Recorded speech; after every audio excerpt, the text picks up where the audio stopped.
Totally.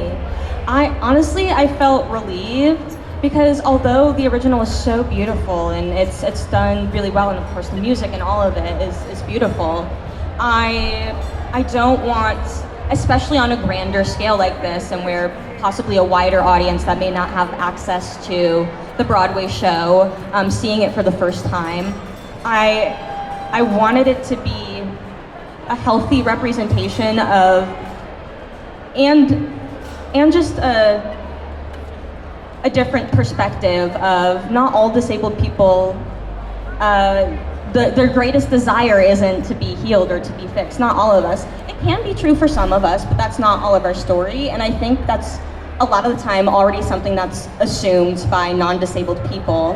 And I feel like this would have added to that narrative. And so I wanted to show, like, or I wasn't in the writing, to be fair. What actually happened was Winnie Holzman, who is one of the writers on Wicked and of the original Broadway show, she had heard some of the feedback from the disabled community as how the original narrative is a bit harmful. And she's very receptive and just truly one of the kindest people I've ever met, and really wanted to do right by that. And so she talked to a disabled friend in terms of how can we change the story without necessarily changing the entire plot, of course, because it is a big plot point of the story.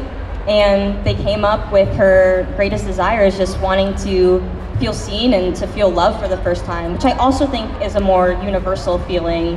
Anyways, of course, being disabled adds an extra layer to that, but I also feel like it's a less on the nose perspective and motivation as well.